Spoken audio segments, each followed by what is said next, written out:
Okay, so in the last couple of videos we've talked about completing the square, we've talked about the null factor law and solving quadratic equations. Now we're going to combine those two methods into solving quadratic equations by completing the square.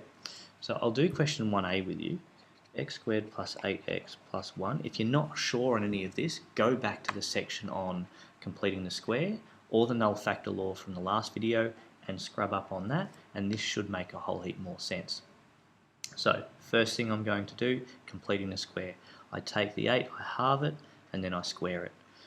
X squared plus 8x plus 16 minus 16 plus 1. Okay, so that's completing the square.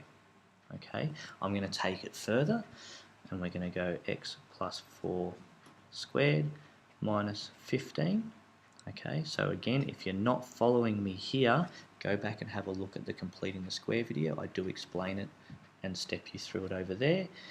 And now I'm going to go x plus 4 minus square root 15, x plus 4 plus square root 15. Okay, and here's where it gets different. This is where you're doing your solving. You just do an equals 0. Okay, and in the last video I said, well, you say this bracket equals 0 or this bracket equals 0. What you can do is you can do a little bit of a cheat here. Okay, you can say x plus 4 plus minus square root 15 equals 0. Okay, so it's a little bit of a cheat here. You combine them because they're basically the same thing. You can do this plus minus thing and combine it into the one sum. Okay, and now we need to solve for x. Okay, so we're going to take, this will still be plus minus, so we'll just put that over the other side. This will be minus. So we go x equals minus 4 plus minus the square root of 15.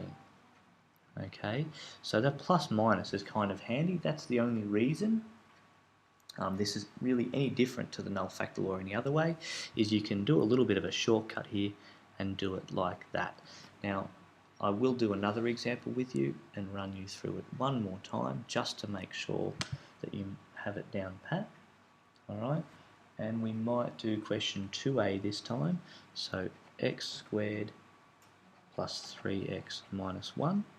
Okay, I'm going to take this, I'm going to halve it, 1.5. I'm going to square it, forget that, let's do 3 over 2. Square it is 9 over 4. Okay, this one is a little bit more involved, and that's why I chose to do this one, because you need to learn how to deal with square fractions and how to solve quadratics with the fractions in them. So I'm going to go out to the side here so that I've got enough room left on the page.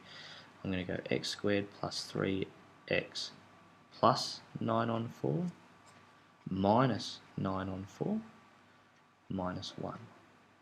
Okay, this perfect square is going to go to x plus 3 on 2 all squared.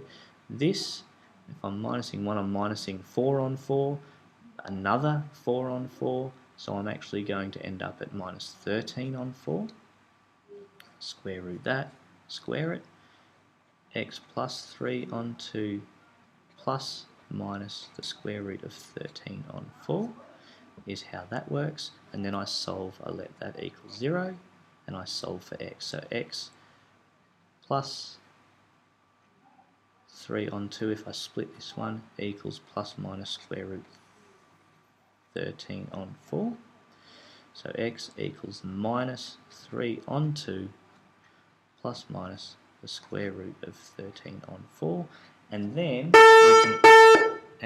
we can actually simplify that a little bit more, okay, because I can do the square root of 4, okay, so I can just make that the square root of 2. Oh, sorry, let me explain. So minus 3 on 2 plus minus square root of 13 on 2. Okay, and then the book, you'll notice, has simplified that even further because these denominators are now the same. Minus 3 plus minus the square root of 13 all over 2. Okay, so you could stop here, but you're always better off simplifying it as much as you can, and since 4 is a square rootable number easily, you generally do it, and that leads to another simplification of combining your two fractions.